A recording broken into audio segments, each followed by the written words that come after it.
Hébreux chapitre 6. C'est pourquoi laissons derrière nous les premières leçons sur le Christ et passons à un enseignement d'adulte. Ne revenons pas sur ce qui fait la base de cet enseignement, c'est-à-dire l'abandon des actions qui conduisent à la mort et la foi en Dieu. Les baptêmes et l'imposition des mains, le réveil des morts et le jugement définitif. Nous allons donc présenter un enseignement d'adulte, si Dieu le permet. Prenons le cas de ceux qui sont retombés dans leur ancienne vie. Ils ont été éclairés par la lumière de Dieu. Ils ont goûté au don du ciel et ils ont reçu l'Esprit Saint. Ils ont aimé la belle parole de Dieu. Ils ont senti la puissance des forces du monde qui vient. Et pourtant, ils sont retombés dans leurs anciennes vies. Ces gens-là, on ne peut pas les amener une deuxième fois à changer leur vie. En effet, ils clouent de nouveau le Fils de Dieu sur la croix et ils donnent aux autres l'occasion de l'insulter. Prenons l'exemple d'un champ. Sa terre boit l'eau des nombreuses pluies qui tombent.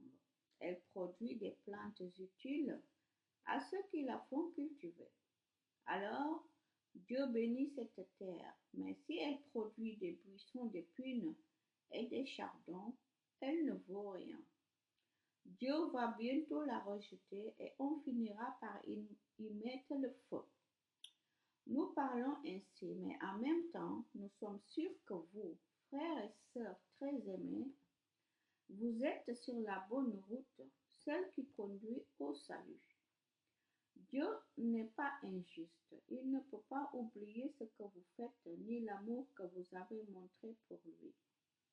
Vous avez montré cet amour autrefois en servant les autres chrétiens et vous le faites encore maintenant. Nous souhaitons seulement que chacun de vous reste actif jusqu'à la fin. Alors tout ce que vous espérez se réalisera.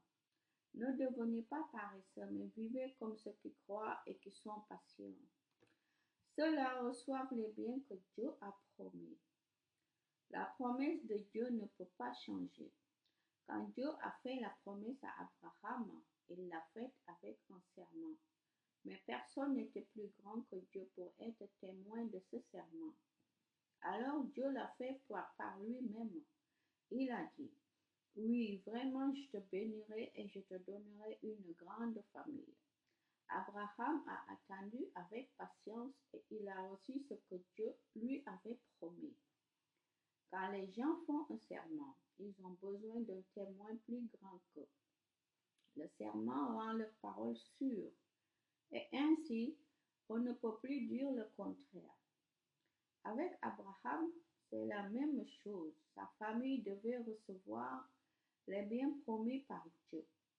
Dieu a voulu montrer clairement qu'il ne changerait jamais d'avis. C'est pourquoi il a ajouté un serment à sa promesse. Une promesse et un serment. Voilà deux choses qu'on ne peut pas changer.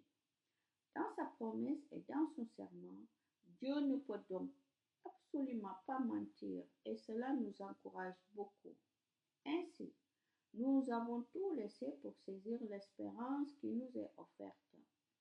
Pour notre vie, cette espérance est comme une encre.